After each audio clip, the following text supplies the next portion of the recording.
ಬಿಸಿ ಬಿಸಿ ರಾಗಿ ಮುದ್ದೆ ಜೊತೆ ಸಖತ್ ಟೇಸ್ಟಿಯಾಗಿರುವಂಥ ಹಸಿ ತೊಗರಿಕಾಳು ಸಾಂಬಾರು ಯಾವ ರೀತಿ ಮಾಡೋದು ಅಂತ ಈ ವಿಡಿಯೋದಲ್ಲಿ ಶೇರ್ ಮಾಡ್ಕೊಂಡಿದ್ದೀನಿ. Hello friends, welcome to my channel. ಹೇಗಿದ್ದೀರಾ ಎಲ್ಲರೂ ಕೂಡ ಚೆನ್ನಾಗಿದ್ದೀರಾ, ಆರೋಗ್ಯವಾಗಿದ್ದೀರಾ ಅಂತ ಭಾವಿಸ್ತಾ ಇವತ್ತಿನ ಒಂದು ವಿಡಿಯೋನ ಸ್ಟಾರ್ಟ್ ಮಾಡೋಣ. ಬನ್ನಿ. ಇವತ್ತು ನಮ್ಮ ಹಳ್ಳಿಯ ಶೈಲಿಯಲ್ಲಿ ತೊಗರಿಕಾಳು ಸಾಂಬಾರು ಯಾವ ರೀತಿ ಮಾಡೋದು ಅಂತ ನೋಡ್ಕೊಂಬರೋಣ ಬನ್ನಿ. ಮುದ್ದೆ ಜೊತೆ ರೈಸ್ ಜೊತೆ ತುಂಬಾ ಚೆನ್ನಾಗಿರುತ್ತೆ. ಒಂದು ಸಿಂಪಲ್ಲಾಗಿ ಹಾಗೆ ತುಂಬ ಟೇಸ್ಟಿಯಾಗಿ ಯಾವ ರೀತಿ ಮಾಡ್ಕೊಂಬರೋದು ಅಂತ ನೋಡ್ಕೊಂಬರೋಣ ಬನ್ನಿ. ಅದಕ್ಕೂ ಮುಂಚೆ ಯಾರೆಲ್ಲ ನನ್ನ ಚಾನಲ್ಗೆ ಸಬ್ಸ್ಕ್ರೈಬ್ ಮಾಡಿಲ್ಲ ಸಬ್ಸ್ಕ್ರೈಬ್ ಮಾಡ್ಕೊಳ್ಳಿ. ವಿಡಿಯೋ ಇಷ್ಟ ಆದರೆ ಒಂದು ಲೈಕ್ ಮಾಡಿ. ಬನ್ನಿ ಹಾಗಾದರೆ ವಿಡಿಯೋನ ಸ್ಟಾರ್ಟ್ ಮಾಡೋಣ. ತೊಗರಿಕಾಳು ಸೀಸನಲ್ಲಿ ಈ ಒಂದು ಸಾಂಬಾರು ರೆಸಿಪಿನ ಒಂದ್ಸಲ ಟ್ರೈ ಮಾಡಿ. ಸೊ ನಮ್ಮ ಮನೇಲಿ ಯಾವ ರೀತಿ ಮಾಡ್ತೀವಿ ಅಂತ ನಿಮಗೆ ತೋರಿಸ್ಕೊಡ್ತೀನಿ ಬನ್ನಿ. ಸೊ ಈ ಸಾಂಬಾರು ಮಾಡೋದಕ್ಕೆ ನಾನೀಗ ಮಸಾಲೆ ರೆಡಿ ಮಾಡೋದಕ್ಕೆ ಅಂದರೆ ರುಬ್ಬೋದಕ್ಕೆ 1 ಗೆಡ್ಡೆ ಬೆಳ್ಳುಳ್ಳಿ, ಹಾಗೆ 1 ಇಂಚು ಶುಂಠಿ, 2 ಟೊಮೆಟೊ, ಹಾಗೆ 2 ಈರುಳ್ಳಿ ತೊಗೊಂಡಿದ್ದೀನಿ ರುಬ್ಬೋದಕ್ಕೆ. ಹಾಗೆ 1 ಸ್ಪೂನಷ್ಟು ಸಾಂಬಾರು ಪೌಡರು, ಧನಿಯಾ ಪೌಡರು ಮನೇಲೇ ರೆಡಿ ಮಾಡಿಟ್ಕೊಂಡಿರೋದು. ಹಾಗೆ 2 ಸ್ಪೂನು ಅಚ್ಚ ಖಾರದ ಪುಡಿ, ಖಾರಕ್ಕೆ ಅನುಗುಣವಾಗಿ ಹಾಕ್ಕೋಬೇಕಾಗುತ್ತೆ. ಹಾಗೆ 2 ಲವಂಗ, 2 ಕಾಳು ಮೆಣಸು, ಒಂದು 3 ಪೀಸು ಚಕ್ಕೆ ತೊಗೊಂಡಿದ್ದೀನಿ.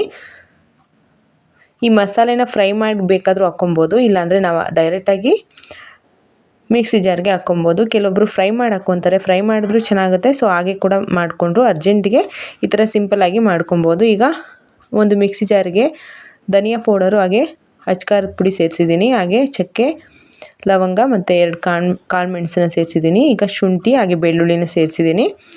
ಹಾಗೆ ಈರುಳ್ಳಿ, ಟೊಮೆಟೊ. ಇದು ಹುಳಿ ಟೊಮೆಟೊ ಆದರೆ ಹುಣಸೆಹಣ್ಣು ಹಾಕೋ ಅವಶ್ಯಕತೆ ಇರೋದಿಲ್ಲ. ಆ್ಯಪಲ್ ಟೊಮೆಟೊ ಆದರೆ ಒಂದು ಸ್ವಲ್ಪ ಹುಣಸೆಹಣ್ಣನ್ನು ಆ್ಯಡ್ ಮಾಡಬೇಕಾಗುತ್ತೆ. ಈಗ 1 ಬೌಲಷ್ಟು ತೆಂಗಿನಕಾಯಿ ತುರಿನ ಸೇರಿಸ್ತಾ ಇದ್ದೀನಿ. ತುಂಬ ಸಿಂಪಲ್ಲಾಗಿ ಒಂದು ಹಾಫ್ ಆನ್ ಅವರ್ ಟೈಮ್ ಇದ್ದರೆ ಸಾಕು ಈ ಸಾಂಬಾರನ್ನ ರೆಡಿ ಮಾಡ್ಕೊಂಬಿಡ್ಬೋದು. ತುಂಬ ಏನೂ ಟೈಮ್ ಆಗೋದಿಲ್ಲ. ಫಸ್ಟ್ ಟೈಮ್ ನೀವು ಸಾಂಬಾರು ಮಾಡ್ತಾಯಿದ್ರು ಕೂಡ ಈಸಿಯಾಗಿ ಮಾಡ್ಕೊಂಬಿಡ್ಬೋದು. ಈಗ ನಾನು ಒಂದು 2 ತೊಳೆಯಷ್ಟು ಹುಣಸೆಹಣ್ಣನ್ನು ತೊಳೆದ್ಬಿಟ್ಟು ಸೇರಿಸ್ತೀನಿ. ಇದನ್ನು ನುಣ್ಣಗೆ ರುಬ್ಕೋಬೇಕು. ನಾನು ಆಲ್ರೆಡಿ ತೊಗರಿಕಾಳು ಬಿಡಿಸೋದೇ ಸ್ವಲ್ಪ ಟೈಮ್ ಹಿಡಿಯುತ್ತೆ ಅಷ್ಟೇ. ಸಾಂಬಾರು ಮಾಡೋದು ನಮಗೆ ತುಂಬ ಟೈಮ್ ಏನು ಹಿಡಿಯೋದಿಲ್ಲ. ನೋಡಿ, ನಮ್ಮ ತೋಟದಿಂದ ತೊಗೊಂಬಂದಿದ್ರು ತೊಗರಿಕಾಳು ಎಲ್ಲ ಬಿಡಿಸಿಕ್ಕಿದ್ದೀನಿ. ಇದರಲ್ಲಿ ಚಿಕ್ಕ ಅಂದರೆ ಕಾಳು ಸ್ವಲ್ಪ ಹುಳ ತಿಂದಿರುತ್ತೆ ಅಲ್ವಾ, ಆ ಕಾಳನ್ನೆಲ್ಲ ಆಯ್ದುಬಿಟ್ಟು ನೀಟಾಗಿ ಇಟ್ಕೊಬೇಕು. ಒಂದೊಂದು ಕಾಳು ಇರುತ್ತೆ ಅಷ್ಟೇ. ನೋಡಿ, ಇಲ್ಲೊಂದಿದೆ. ಎಲ್ಲ ತೆಗೆದ್ಬಿಟ್ಟು ನೀಟಾಗೆ ಇಟ್ಕೊಳ್ತೀನಿ.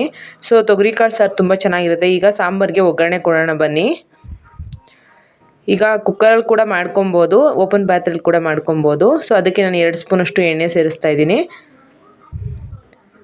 ಎಣ್ಣೆ ಸ್ವಲ್ಪ ಕಾದ್ಮೇಲೆ 1 ಸ್ಪೂನ್ ಸಾಸಿವೆ, ಹಾಗೆ ಚಿಕ್ಕದಾಗಿ ಹೆಚ್ಚಿಟ್ಕೊಂಡಿರೋಂಥ ಟೊಮೆಟೊ ಮತ್ತು ಈರುಳ್ಳಿ ಇನ್ನು ಸೇರಿಸ್ತಾ ಇದ್ದೀನಿ. ಕರಿಬೇವು ಬೇಕಿದ್ದರೆ ಆ್ಯಡ್ ಮಾಡ್ಕೊಬೋದು, ಬಟ್ ನನ್ನ ಹತ್ರ ಖಾಲಿ ಆಗಿತ್ತು, ಸೊ ಅದಕ್ಕೆ ಸ್ಕಿಪ್ ಮಾಡಿದ್ದೀನಿ ನಾನು. ನೀವು ಬೇಕಿದ್ದರೆ ಆ್ಯಡ್ ಮಾಡ್ಕೊಳ್ಳಿ. ಈಗ ಈರುಳ್ಳಿ ಸ್ವಲ್ಪ ಸಾಫ್ಟ್ ಆಗೋವರೆಗೂ ಫ್ರೈ ಮಾಡ್ಕೋಬೇಕಾಗತ್ತೆ.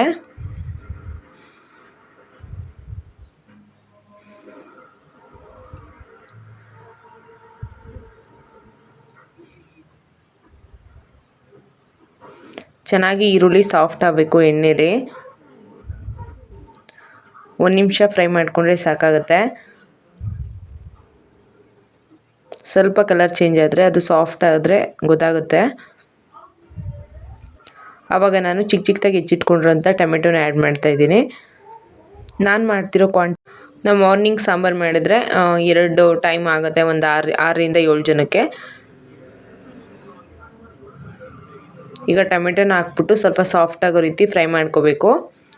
ಆಮೇಲೆ ಆಲ್ರೆಡಿ ನಾವು ರುಬ್ಬಿಟ್ಕೊಂಡಿರೋಂಥ ಮಸಾಲೆ ಕೂಡ ಸೇರಿಸ್ಬಿಟ್ಟು ಅದನ್ನು ಸ್ವಲ್ಪ ಫ್ರೈ ಮಾಡ್ಕೋಬೇಕು. ನಾವು ಯಾವುದೇ ಮಸಾಲೆನ ಫ್ರೈ ಮಾಡ್ಕೊಂಡಿಲ್ಲ. ಸೊ ಅದಕ್ಕೆ ನಾವು ರುಬ್ಬಿರೋಂಥ ಮಸಾಲೆನ ಸ್ವಲ್ಪ ಎಣ್ಣೆಯಲ್ಲಿ ಫ್ರೈ ಮಾಡಿಕೊಂಡ್ರೆ ಟೇಸ್ಟ್ ಚೆನ್ನಾಗಿ ಬರುತ್ತೆ.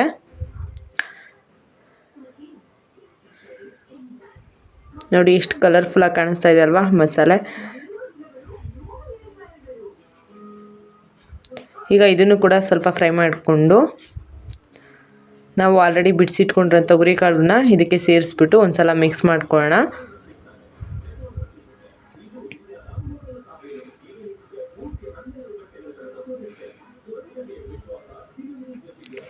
ಹಸಿ ತೊಗರಿಕಾಳು ಬೇಗನೆ ಬೆಂದ್ಬಿಡುತ್ತೆ. ಸೊ ಕುಕ್ಕರಲ್ಲಾದರೆ 1 ವಿಷಲ್ಗೆ ಬೆಂದ್ಬಿಡುತ್ತೆ.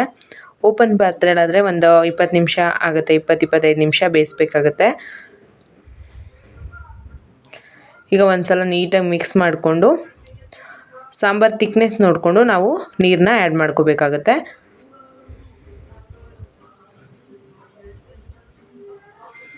ನಾನು ಮಿಕ್ಸಿ ಜಾರನ್ನ ತೊಳೆದ್ಬಿಟ್ಟು ಅದರಿಂದ ಸ್ವಲ್ಪ ನೀರನ್ನ ಆ್ಯಡ್ ಮಾಡ್ತಾಯಿದ್ದೀನಿ.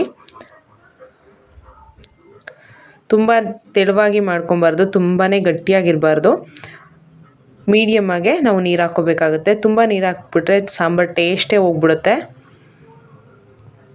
ಈಗ ರುಚಿಗೆ ತಕ್ಕಷ್ಟು ಉಪ್ಪು, ಸ್ವಲ್ಪ ಕೊತ್ತಂಬರಿ ಕೊನೆಗೆ ಅಷ್ಟು ಹಾಕಿದ್ರೆ ಸಾಕು. ಒಂದು ಅರ್ಧ ಗಂಟೆ ಬೇಯಿಸ್ಕೋಬೇಕಾಗುತ್ತೆ ಈ ಸಾಂಬಾರನ್ನ.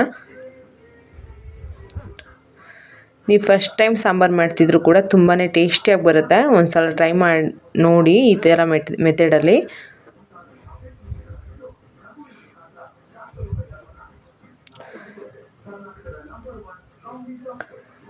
ನೋಡಿ ಉಪ್ಪನ್ನ ಹಾಕ್ಬಿಟ್ಟು ಒಂದು ಸಲ ನೀಟಾಗಿ ಮಿಕ್ಸ್ ಮಾಡ್ಕೋಬೇಕು. ಇವಾಗ ಒಂದು ಪ್ಲೇಟ್ನ ಮುಚ್ಚಿ ಒಂದು ಹಾಫ್ ಆನ್ ಅವರ್ ನಾನು ನೀಟಾಗಿ ಬೇಯಿಸ್ಕೊತೀನಿ. ತೊಗರಿಕಾಳು ಅಂತೂ ಬೇಗ ಬೇಯುತ್ತೆ. ಅಷ್ಟೊತ್ತಿಗೆ ಮುದ್ದೆ ರೆಡಿ ಮಾಡ್ಕೊಂಡಿದ್ದೆ ನಾನು. ನೋಡಿ ಬಿಸಿ ಬಿಸಿ ರಾಗಿ ಮುದ್ದೆ ಜೊತೆ ತೊಗರಿಕಾಳು ಸಾಂಬಾರು.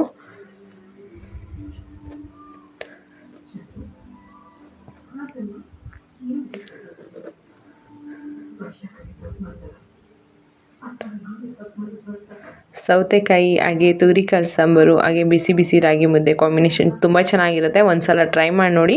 ಈ ವಿಡಿಯೋ ಯಾರಿಗೆಲ್ಲ ಇಷ್ಟ ಆಗಿದೆ ಸೊ ಒಂದು ಲೈಕ್ ಮಾಡಿ, ಹಾಗೆ ನನ್ನ ಚಾನಲ್ಗೆ ಯಾರೆಲ್ಲ ಸಬ್ಸ್ಕ್ರೈಬ್ ಮಾಡಿಲ್ಲ ಸಬ್ಸ್ಕ್ರೈಬ್ ಮಾಡಿ. ನೆಕ್ಸ್ಟ್ ಮುಂದಿನ ಒಂದು ಬ್ಲಾಗ್ ಜೊತೆ ಇಲ್ಲ ಮತ್ತು ನೆಕ್ಸ್ಟ್ ಇನ್ನೊಂದು ಯಾವುದಾದ್ರೂ ರೆಸಿಪಿ ಜೊತೆ ಮತ್ತೆ ಸಿಗ್ತೀನಿ. ಅಲ್ಲಿವರೆಗೂ ಹೀಗೆ ಸಪೋರ್ಟ್ ಮಾಡ್ತಾಯಿರಿ. ಕೊನೆವರೆಗೂ ವಿಡಿಯೋ ನೋಡ್ರು ಪ್ರತಿಯೊಬ್ಬರಿಗೂ ಕೂಡ thank you so much. Bye friends.